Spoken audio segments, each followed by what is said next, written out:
So the theme for this Sunday is steadfast dedication.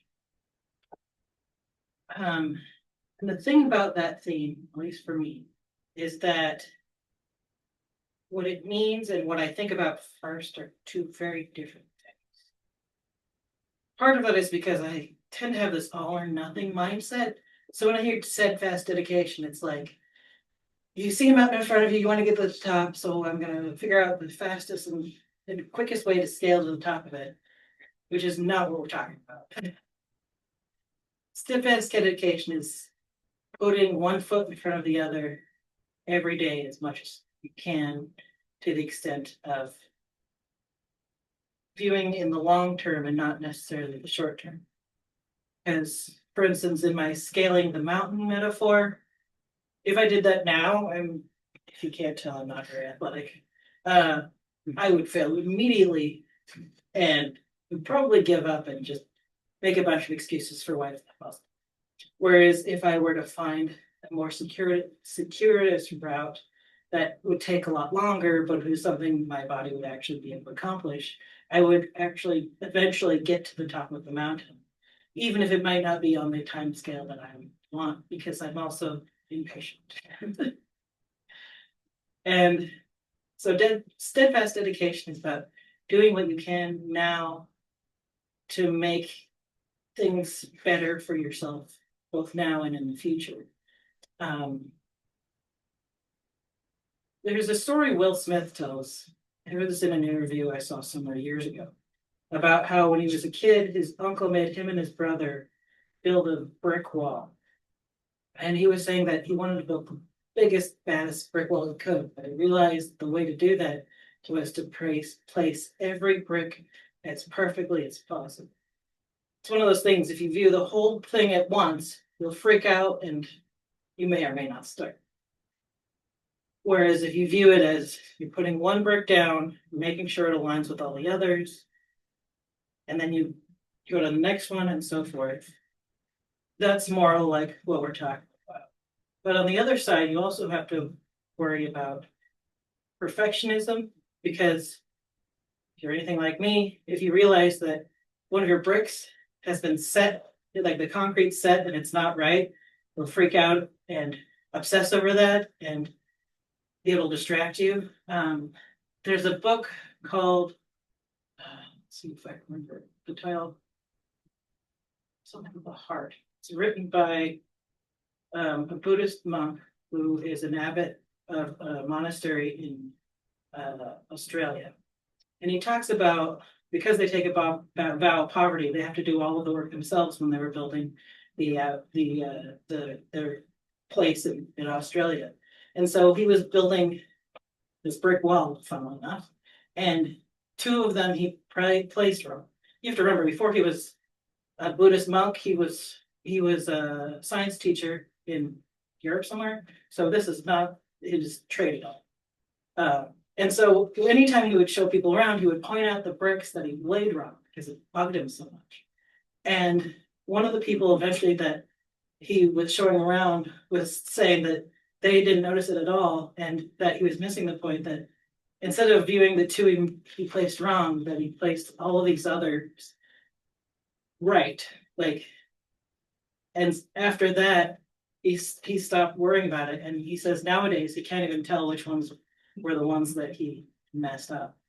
And so there's that side of things too, where you do the best you can with what you have in front of you.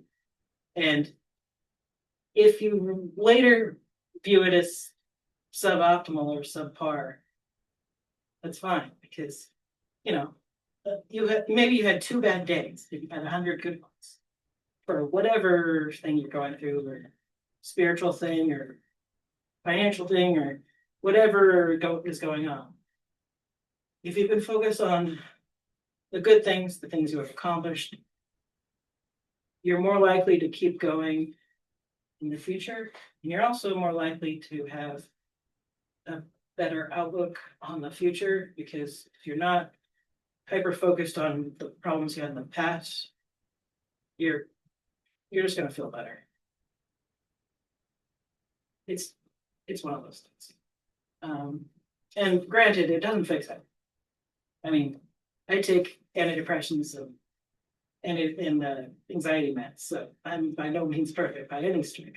But the more you can look at the good about yourself and other people and your situation, even if your situation sucks, if you can view it even the slightest bit positively, it will help further down the line.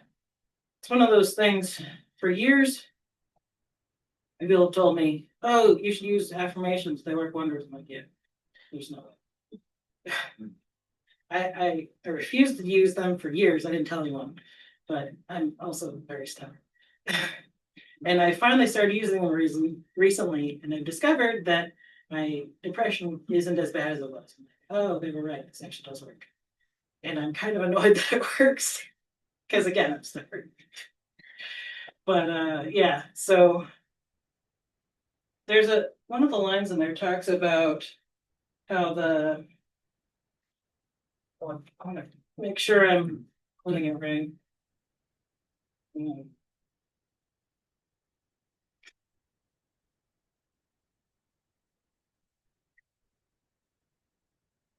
You must you then must watch for the world, gird up your loins with strength, lest the brigand find a way to come to you, because they will find the advantage which you expect.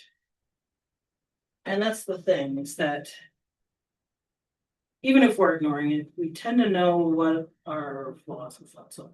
I've listed some of mine. And if you can work on that or on doing things that counteract that, it'll make your life better and it'll make it less likely for events or people or things or whatever to take advantage of your weak points. And it'll be easier for you to step forward into whatever it is you need and want to step forward to in the future. And again, this is a way easier said than that because, well, if emotional knowledge and logical knowledge was the same thing, therapists would be a good job. Because there's plenty of things I know about myself logically, but emotionally I don't believe yet. And it takes a while for the two to converge because, as one of my friends put it, the mind that created the problem can't be the mind that creates the solution. And also, you can't fix an emotional problem with logic. You have to actually fix an emotional problem with emotions. But that's a whole other problem probably, and it's a lifelong process. So, yeah. All I can say is I hope that was helpful and good luck because everything I just said is way harder than I'm making that sound like most things. So anyway, go in peace. May the Lord be with you.